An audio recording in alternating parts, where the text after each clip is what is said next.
गएको December 2024मा Indian news च्यानलहरूमा एउटा न्युज भाइरल बनेको थियो।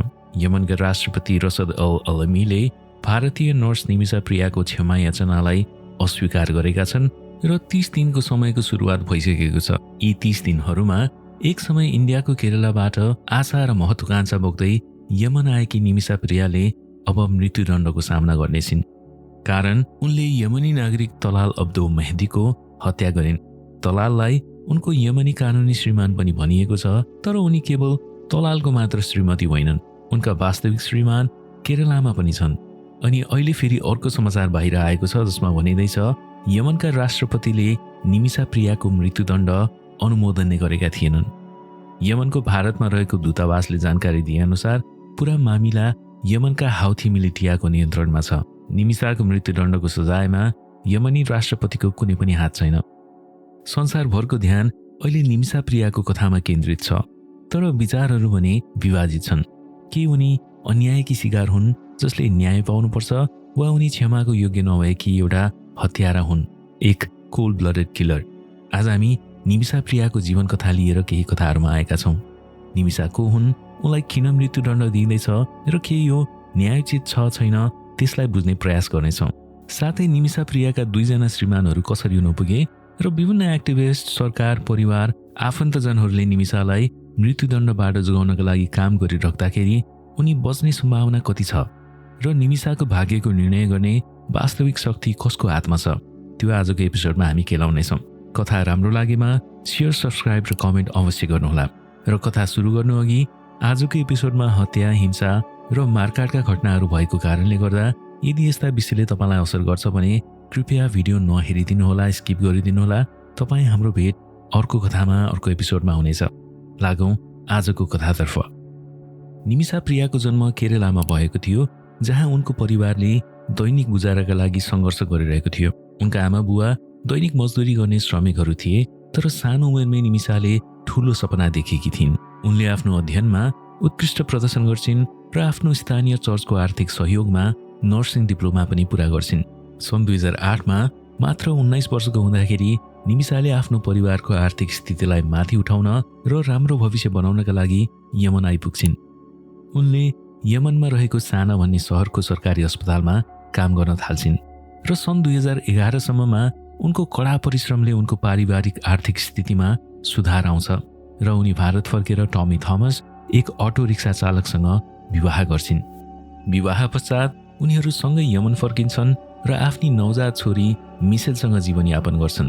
तर सन् 2013 सम्ममा दुवैजनामा आर्थिक दबाव बढ्न थाल्छ। निमिषा क्लिनिकमा नर्सको रूपमा कार्यरत थिइन् भने टमी थमस श्रमिकको रूपमा रोजगारीमा थिए। अनि कम तलबका कारण आफ्नो बच्चाको हेरचाह गर्नु उनीहरूका लागि कठिन बन्दै जान्छ। तसर्थ सन् 2014मा उनीहरू भारत फर्कन बाध्य हुन्छन्। केही समय पश्चात थमस र निमिषा मिलेर आफ्नो र परिवारको भविष्यका लागि यमनमै आफ्नो क्लिनिक खोल्ने निर्णय लिन्छन्। अनि आफ्नो साथीभाइसँग करिब $60,000 वा 50 लाख भारतीय रुपियाँ उधारो लिएर निमिषा यमन फर्किन्छन्। यमनमा कुनै पनि व्यावसायिक पहलका लागि स्थानीय पार्टनर आवश्यक पर्ने कानुनी प्रावधान रहेको छ। निमिषाले आफूले विश्वास गर्ने व्यापारी तलाल अब्दो मेहदीको सहयोग लिने विचार गर्छिन्। तलालको एउटा कपडाको पसल थियो र तलालकी श्रीमतीले निमिषा काम गर्ने क्लिनिकमा बच्चालाई जन्माएकी थिइन्। यसरी उनीहरूको चिनाजानी भएको थियो। जनवरी सन् 2015मा जब निमिषा आफ्नी छोरीको ब्याप्टिजम गर्नका लागि केरला आइपुग्छिन्, तलाल मेहदी पनि निमिषासँगै बिदामा आउँछन् र निमिषाको परिवारले तलाललाई केरला घुमाएका पनि थिए। पछि निमिषाले तलालबाट क्लिनिक खोल्न सहयोग लिँदिनन्, बरु आफै काम गर्ने क्लिनिकका ओनर अब्दुल लतिरको सहयोगबाट उनले आफ्नो क्लिनिकको लाइसेन्स लिन्छन् र आफ्नो आम्दानीको 33% भाग उनले लतिरलाई दिनुपर्ने हुन्छ। उनीहरूको क्लिनिक अल अमान मेडिकल सेन्टर सन् 2015मा खोलिन्छ र यो तुरन्तै सफल पनि बन्छ। त्यसपछि निमिषाले आफ्नो श्रीमान र छोरीलाई यमन बोलाउने प्रोसेस गर्दा गर्दै दुर्भाग्यवश यमनमा 2015को मार्चबाट गृहयुद्धको सुरुवात हुन्छ। यमनको साना नाम गरेको सहर जहाँ निमिषा बस्छिन्, उक्त सहरलाई हाउथी मिलिटियाले कब्जामा लिन्छन् र अहिले पनि लिइरहेका छन्। गृहयुद्धका कारण सबै भारतीय नागरिकहरू तथा विदेशीहरूलाई यमनबाट निकालिन्छ र भारतीय सरकारले पनि आफ्नो भारतीय दूतावास यमनबाट हटाउँछ। तर निमिषाले भने आफ्नो नयाँ खोलिएको क्लिनिक छाड्न मान्दिनन्, किनकि लाखौंको ऋण उनको काँधमा थियो र उनको मेडिकल क्लिनिकले अब पैसा कमाउन थालेको थियो। र यहीँबाट यमन बस्ने डिसिजनले निमिषाको जीवनले अर्को मोड लिन्छ। कथा कन्टिन्यू गर्नु अघि तपाईँलाई एउटा प्रश्न छ, निमिषाको ठाउँमा तपाईँ भएको भए के गर्नुहुन्थ्यो? ऋण वा आफ्नो ज्यान, यी दुई मध्ये कसलाई प्राथमिकता दिनुहुन्थ्यो? फर्केर आउनुहुन्थ्यो वा यमनमै बस्नुहुन्थ्यो? तलको कमेन्ट बक्समा आफ्नो विचार सेयर गर्नुहोला। सो गृहयुद्धका कारण एकातिर निमिषाका श्रीमान थमस र छोरी यमन आउन सक्दैनन् भने अर्कातिर तलालले निमिषालाई आफ्नो असली रूप देखाउन थाल्छन्। निमिषाको क्लिनिक सफलताका साथ सुरु हुन्छ, जहाँ तलालले सुरुमा क्लिनिक सञ्चालन गर्नका लागि निमिषाको मद्दत पनि गर्छन्। तर निमिषाको सफलता देखेर तलालमा विश्वासघातको बिउ उम्रन थाल्छ। तलालको उद्देश्य शुद्ध हुँदैन। उनले नक्कली कागजातहरू बनाउन थाल्छन्, क्लिनिक र निमिषा दुवैलाई आफैको स्वामित्वको दाबी गर्दै। चाँडै नै तलालले क्लिनिकबाट भइरहेको आएको हिस्सा खोज्न थाल्छन् र क्लिनिकका सवारी साधन पनि आफ्नो नाममा दर्ता गराउँछन्। निमिषाको जानकारी बिना नै तलालले आफैलाई शेयर धनीको रूपमा थप्छन् र मासिक कमाई लिन थाल्छन्। अनि क्लिनिकको म्यानेजरलाई पनि निमिषा आफ्नो श्रीमती भएको बताउँछन्। निमिषाले आफ्नो अफिसको म्यानेजरबाट उक्त कुरा थाहा पाउँछिन् र तलाललाई किन यस्तो गरेको भनेर प्रश्न गर्दा तलालले भन्छन्, तिमी एक्लै छौ, एक्लो महिलालाई यहाँ गाह्रो हुन्छ, त्यही भएर मैले तिमीलाई मेरो श्रीमती भनेको, आफ्नो श्रीमती भनेको भनी निमिषालाई फकाउन खोज्छन्। तर तलालको लोभ त्यतिमा मात्र सीमित रहँदैन, त्यो लोभ चाँडै नियन्त्रणमा परिणत हुन्छ।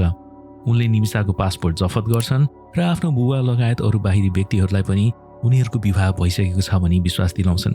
जब तलाल निमिषासँग केरला घुम्न गएका थिए, त्यही बेला उनले निमिषाको विवाहको तस्बिर चोरेका रहेछन् र त्यही तस्बिरमा आफ्नो फोटो लगाई निमिषासँग विवाह भएको दाबी गर्छन् र विवाहको नक्कली कागजात बनाउन पनि सफल हुन्छन्।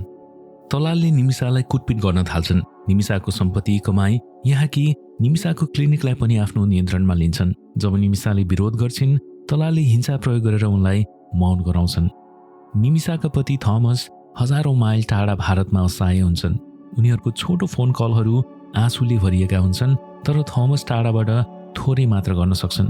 उनका श्रीमानका अनुसार निमिषासँग करिब 22वटा सिम कार्ड थिए, किनभने तलालले ती सिम कार्डहरू खोज्ने गर्दथे र निमिषाले सधैँ नयाँ सिम कार्ड किन्नु पर्थ्यो। तलालले गर्ने दुर्व्यवहार त्यतिमा मात्र सीमित थिएन। उनले जबरजस्ती निमिषाको घरमा पसेर आफ्ना साथीहरूलाई ल्याउने गर्छन् र उनलाई अकल्पनीय कार्यहरू गर्न बाध्य बनाउँछन्। निमिषाका लागि हरेक दिन बाँच्नका लागि सङ्घर्ष बन्दै जान्छ। जुलाई सन् 2017 सम्ममा पुग्दा निमिषाको निराशा चरम सीमामा पुग्छ र उनले एक जेल वार्डेनको सहयोगमा योजना बुन्छिन् तलाललाई नसाको इन्जेक्सन दिएर आफ्नो पासपोर्ट लुकाइएको स्थान पत्ता लगाउने। तर उक्त योजना भयानक रूपमा असफल हुन्छ। निमिषाका अनुसार तलाल धेरै पटक जेल जाने गर्दथे, केही निमिषाकै उजुरीहरूका कारण भने केही बाहिरका व्यक्तिहरूको उजुरीको कारण, जस्तै कुटपिटको उजुरी, आर्थिक ठगी र धम्की इत्यादि। अनि यही विभिन्न उजुरीहरूको कारण तलाल र निमिषा क्लिनिक नजिकैको जेलमा जाने गर्दथे र जेलको वार्डेन जो निमिषाका बिरामी पनि थिए, उनले निमिषालाई चिन्ने गर्दथे र उनले नै निमिषालाई आफ्नो पासपोर्ट फिर्ता ल्याउनका लागि तलाललाई नसालु पदार्थ दिनु अनि कुनै शान्त क्षेत्रमा ल्याउनु, तिम्रो पासपोर्ट लिनका लागि म तिम्रो सहयोग गर्नेछु भन्ने सुझाव दिएका थिए। अनि ती वार्डेनकै सुझाव अनुसार निमिषाले तलाललाई इन्जेक्सन दिन्छन्, तर त्यसले उनलाई केही असर गर्दैन, किनकि तलाल एक नसाका एडिक्ट थिए र उनले दिएको डोजले तलाललाई केही फरकै पर्दैन। जुलाई सन् 2017मा निमिषाले तलाललाई अर्को इन्जेक्सनको डोज दिन्छन्, तर सोचे अनुरूपको नतिजा हुने निस्किँदैन। इन्जेक्सन दिएको केही मिनेटपछि नै तलाल भुइँमा लड्छन्, चिच्याउँछन् र अचानक चल्न बन्द गर्छन्। जब निमिषाले तलालको नाडी छाम्छिन्, तलालको मृत्यु भइसकेको थियो। निमिषाका अनुसार तलाललाई मार्नु उनको कुनै पनि योजना थिएन, तर इन्जेक्ट गरिएको नसालु पदार्थ र तलालको लागु पदार्थ दुर्व्यसनको संयोजनले एउटा घातक रियाक्सन हुन्छ, जसले निमिषालाई हत्यारा बनाइदिन्छ। आत्तिदै निमिषाले आफ्नो साथी हनान, जो त्यही अपार्टमेन्टमै बस्थिन्, उनलाई सहयोगको लागि बोलाउँछिन्, जो नर्स पनि थिइन् र निमिषाको तलालसँगको सङ्घर्षको बारेमा जानकार पनि थिइन्। हनानले तलालको शरीरलाई काटेर टुक्रा टुक्रा बनाउँछिन् र पानीको ट्याङ्कीमा फालिदिन्छन्। निमिषाका अनुसार उनलाई घटनाको सम्झना थोरै मात्र छ, किनभने आतंकित अवस्थामा उनले आफैलाई सिडेटिभ दिएकी थिइन्। हनान र निमिषा दुवैलाई सन् 2017को जुलाईको अन्त्यतिर समातिएको थियो र ट्रायल कोर्टले निमिषालाई मृत्युदण्डको सजाय सुनाएको थियो। हनान, जो तलाल मर्डर केसमा सह अभियुक्त हुन्, उनलाई आजीवन कारावासको सजाय सुनाइएको छ। तलालको हत्या गर्नु र उनको लासलाई टुक्रा टुक्रा पारेर पानीको ट्याङ्कीमा फाल्नु यो भयावह कार्य थियो। तर निमिषाले बारम्बार भनेकी छिन् कि उनको उद्देश्य हत्या गर्ने थिएन, खालि तलालसँग आफ्नो पासपोर्ट लिनु मात्र थियो। दिनहरू बित्दै जाँदाखेरि निमिषाको भविष्य उनलाई बचाउन सङ्घर्ष गरिरहेकाहरूको हातमा छ। अभियन्ता र वकिलहरू निरन्तर प्रयास गरिरहेका छन्, तर प्रश्नहरू बाँकी नै छन्। के उनलाई बचाउनु पर्छ वा निमिषालाई भावीको लेखासँग छाडिदिनुपर्छ? हत्या त आखिर हत्या नै हो। निमिषाको वकालत गर्नेहरूका अनुसार निमिषाको मुद्दा निष्पक्ष थिएन, किनकि अदालतले नियुक्त गरेको उनको वकिलसँग अनुभवको कमी थियो र महत्त्वपूर्ण प्रमाणहरू जस्तै तलालको नक्कली विवाह प्रमाणपत्रलाई बेवास्ता गरिएको थियो र सन् 2020 मा उनलाई मृत्युदण्डको सजाय सुनाइएको थियो। निमिषाका क्रियाकलापका केही पक्षहरूले भने उनको उद्देश्य र विश्वसनीयतामा प्रश्न उठाउँछन्। उदाहरणका लागि हजारौंको संख्या जस्तै यमनबाट आफ्नो ज्यानको रक्षाका लागि यमन छाड्नुको सट्टा गृहयुद्ध र द्वन्द्वले ग्रसित क्षेत्रमा निमिषाले बस्ने निर्णय लिन्छन्। त्यसैगरी उनले आफ्नो पासपोर्ट पुनः प्राप्त गर्नको लागि एउटा शक्तिशाली सिडेटिभ तलाललाई इन्जेक्ट गरेकी थिइन्। यो एउटा पूर्व नियोजित एउटा प्री प्लान मर्डरको सङ्केत हो, किनकि सिडेटिभ दिने योजना बनाउँदाखेरि जेलको वार्डेनसँग सहकार्य गरिएको थियो। तलालको मृत्युको तत्कालै रिपोर्ट नगरिकन निमिषाले आफ्नी साथी हनानसँग सहयोग मागेकी थिइन्। हुनसक्छ कि उनी आँतिएकी थिइन्, तर उनको उक्त निर्णयलाई अपराधलाई ढाकछोप गर्ने प्रयासको रूपमा व्याख्या गर्न सकिन्छ, किनकि आफैले सिडेटिभ लिएर आफ्नो साथीलाई चाहिँ तलालको लासलाई टुक्रा टुक्रा पार्न दिनु र त्यहाँबाट भाग्नु एउटा पूर्व नियोजित योजना नै देखिन्छ, जसले उनको बचाउलाई कमजोर बनाउँछ र उनलाई पूर्ण रूपमा निर्दोष मान्न गाह्रो बनाउँछ। केरलामा रहेको निमिषाको परिवार, जसमा उनका श्रीमान थमस र छोरी मिसेल छन्, अझै आशा गरिरहेका छन् कि निमिषा फर्किने छिन्। निमिषाकी आमा प्रेमाले आफ्नी छोरीलाई बचाउन हरदम प्रयास गर्दै यमनसँग बारम्बार यात्रा गरिरहेकी छिन्, तर समय तीव्र गतिमा बितिरहेको छ। अब निमिषा बाँच्ने एउटै मात्र आशा रहेको छ, ब्लड मनी। यमनी कानुन अनुसार निमिषाको एकमात्र आशा यही ब्लड मनी हो, तलालको परिवारलाई तलालको हत्या माफीको बदलामा दिइने एउटा क्षतिपूर्ति। अभियन्ताहरूका अनुसार यो रकम करिब 70 लाखदेखि 3 करोड भारतीय रुपियाँसम्म हुन सक्छ, तर सम्झौताका लागि छलफल अझै अनिश्चित छ। अनि ब्लड मनीको हकमा प्रश्न पनि उठ्छन् कि पैसाले न्याय तय गर्न सक्छ वा साँचो न्याय दिन्छ, कि यो केवल एउटा केस टुङ्ग्याउने तरिका मात्र हो? कमेन्ट बक्समा कमेन्ट गर्नुहोला। तपाईँको परिवारको सदस्य गुमाउँदाखेरि यदि तपाईँलाई दोषीलाई मृत्यु वा क्षतिपूर्ति स्वरूप ठूलो रकम छान्न लगाइयो भने तपाईँको रोजाइमा के हुनेछ, के पर्नेछ? निमिषा प्रियाको कथा पीडा र सङ्घर्षले भरिएको छ। तलालले उनको भरोसा तोड्दै उनलाई आफ्नो नियन्त्रणमा राखेका थिए र आफ्नो जीवन बचाउने प्रयास गर्दाखेरि निमिषा पीडितबाट अपराधी बनिन्। निमिषाको केसमा सही के हो र गलत के हो छुटाउन सहज छैन, तर निमिषा बाँच्ने वा मर्ने बारेमा भने अन्तिम निर्णय तलालको परिवारको हातमा छ। तलालको परिवारले पैसा स्वीकारेर निमिषालाई बचाउन सक्छ वा अस्वीकार गरेर उनलाई मृत्युदण्डको सामना गर्न दिन सक्छ। निमिषाको कथाले हामीलाई सोच्न भने बाध्य बनाउँछ कि उनको कदम आफ्नो जीवन बचाउन गरिएको थियो वा के यो एउटा पूर्व नियोजित हत्या थियो? त्यसैगरी के तलालको परिवारले ब्लड मनी स्वीकार गरेर निमिषालाई क्षमा गर्नुपर्छ, किनकि उनी तलालबाटै हिंसाकी शिकार भएकी थिइन्? वा निमिषालाई मृत्युदण्डको सजाय दिनुपर्छ? हत्या त हत्या नै हो। तपाईँलाई के लाग्छ? तल कमेन्टमा आफ्नो विचार सेयर गर्नुहोला। यो सँगै आजको केही कथाहरूको एपिसोडका हामी अन्त्यमा आइसकेका छौँ। सुनेर साथ दिनुभयो, थ्याङ्क यू सो मच भन्न चाहन्छु। कथा मन परेमा सेयर, सब्सक्राइब, लाइक अवश्य गर्नुहोला। यसले नै च्यानललाई ग्रो गर्न अझ मद्दत गर्छ। अर्को भेट नभएसम्म सुरक्षित रहनुहोला, माया फैलाउँदै गर्नुहोला, केही कथाहरू सुन्दै अनि सुनाउँदै गर्नुहोला।